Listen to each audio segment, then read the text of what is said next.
Hi viewers, welcome to our channel. ప్రస్తుతం మనతో పాటు సీనియర్ జర్నలిస్ట్ దాము బాలాస్ సార్ వారితో మాట్లాడాం. నమస్కారం సార్. నమస్తే. సార్, పవన్ కళ్యాణ్ గారికి సినిమా ఇండస్ట్రీ నుంచి పెద్ద ఎత్తున మద్దతు లభిస్తుందని చెప్పేసి వార్తలు రావడం కూడా చూస్తున్నాం. ఈవెన్ త్రివిక్రమ్ శ్రీనివాసరావు గారు కూడా సపోర్ట్ చేశారు, వైసీపీని ఓడించండి ఒక స్టేట్మెంట్ ఇచ్చారని కూడా వార్తలు వచ్చాయి. అసలు దీంట్లో నిజమెంత ఉంది? పవన్ కళ్యాణ్ గారి పట్ల అంటే స్టార్ హీరోస్ ఉన్నారు కదా, చాలామంది స్టార్ హీరోస్, వాళ్ళు ఎవరు కూడా రెస్పాండ్ అవ్వలేదు, ట్వీట్ కూడా చేయలేదని కూడా కొన్ని వార్తలు వస్తున్నాయి. దీనిపై మీ ఒపీనియన్ సార్? త్రివిక్రమ్ శ్రీనివాస్ అన్నాడని ఒకే ఒక వెబ్సైట్లో మాత్రమే నేను న్యూస్ చదివాను, ఇంకెక్కడా కనిపించలేదు. వెతికాను కూడా. మరి ఆయన చెప్పాడా లేదా, చెప్తే ఏదో ఒక ఫామ్లో చెప్పాలి కదా, వీడియోనా రిలీజ్ చేయాలి లేకపోతే ట్వీట్ అన్నా చేయాలి. అవైతే ఎక్కడా నాకు కనపడలేదు. కాబట్టి దాని మీద ఎక్కువ మనం మాట్లాడి వేస్ట్. చెప్పాడా లేదో తెలియదు మనకి. అయితే ఆ సైట్లో ఏం రాశారంటే త్రివిక్రమ్ శ్రీనివాస్ వైసీపీని చిత్తుగా ఓడించండి అని పిలిపించాడని రాశారు. ఇప్పుడు ఏంటంటే ఎన్నికల దగ్గరకు వచ్చేసరికి అనేక ఫేక్ న్యూస్లు స్ప్రెడ్ అవుతూ ఉంటాయి. సో మనం దాని మీద నమ్మి మనం చెప్పలేము. కాబట్టి నేనైతే అది ఫేక్ అని అనుకుంటున్నాను. ఏదేమైనా త్రివిక్రమ్ అయితే మాట్లాడినట్టు ఎక్కడా లేదు.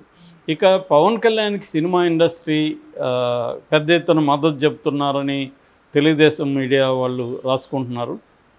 కానీ అంత పెద్ద ఎత్తున వస్తుందా అనేది మనం చూస్తే ఇప్పటివరకు ఆయనకు మద్దతు దొరికిన వాళ్ళు ఎవరెవరు చెప్పారు అనేది చూస్తే ముందుగా ఫస్ట్ ఆయనకి మద్దతు మరి వాళ్ళు చెప్పారా, వీళ్ళని డబ్బులు ఇచ్చి తీసుకొచ్చారా తెలియదు. కానీ మొత్తం జబర్దస్త్ టీం అంతా దిగారు.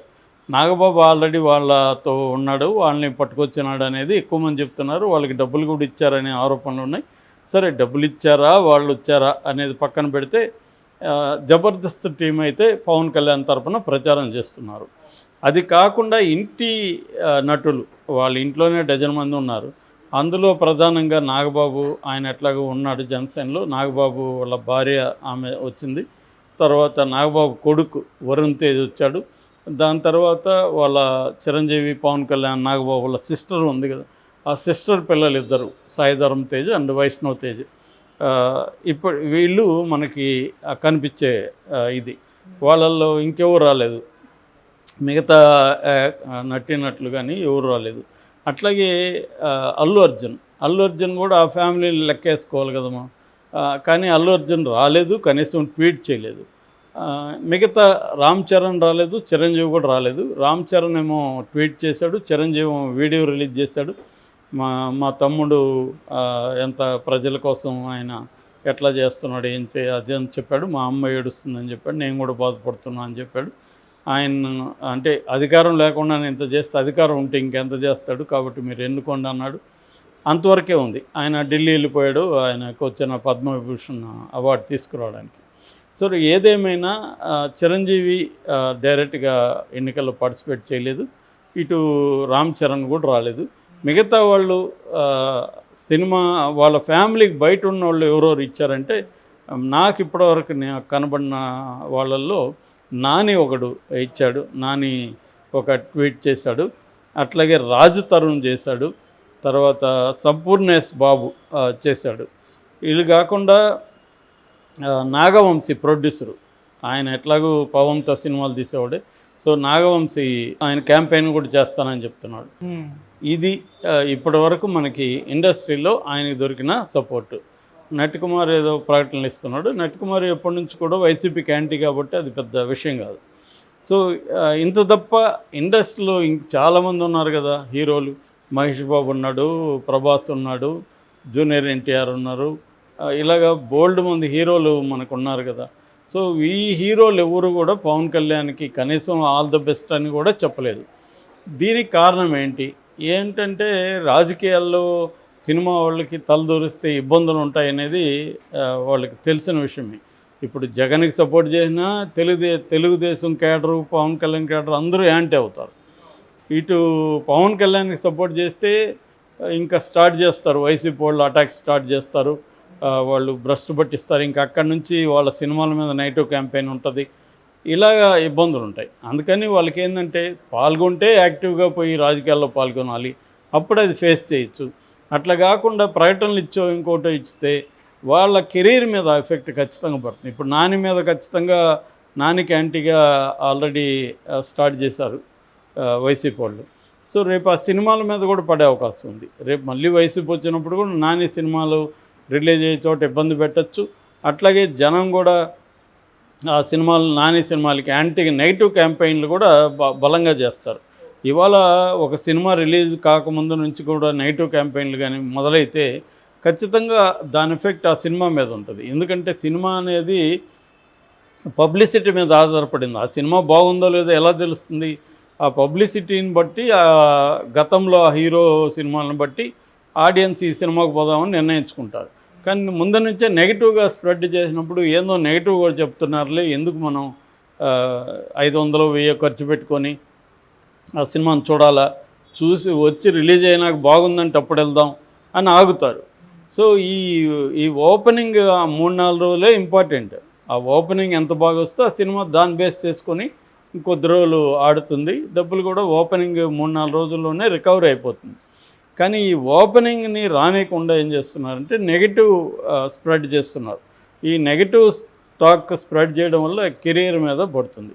అట్లాగే రేపు జగన్ వచ్చాడు అనుకో, ఆల్రెడీ జగన్ ఇండస్ట్రీ పట్ల కొంత కోపంగానే ఉంటాడు. దానికి కూడా నేపథ్యం ఉంది.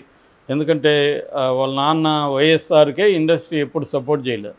ఇండస్ట్రీ అంతా ప్రధానంగా చంద్రబాబు వైపే ఉండింది.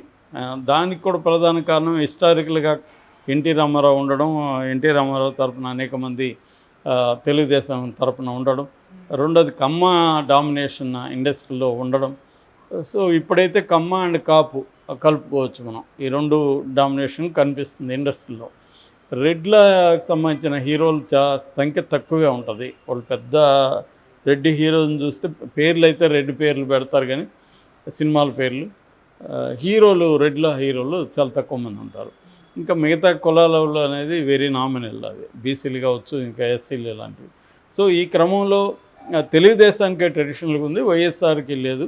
వైఎస్ఆర్కి ఆ సిసి రెడ్డి ప్రొడ్యూసర్ ఒకరు, ధర్మవరపు సుబ్రహ్మణ్యం వీళ్ళిద్దరే అప్పట్లో ఉండింది. తర్వాత కాలంలో పోసాని కృష్ణమురళి వచ్చాడు, తర్వాత ఆలీ వచ్చాడు. పృథ్వీ వచ్చి అతనేదో ఆ స్కాండల్లో ఇరుక్కొని అతను బయటకు వచ్చేసాడు. అతను కూడా ఇప్పుడు పృథ్వీ కూడా జనసేనలో చేరాడు.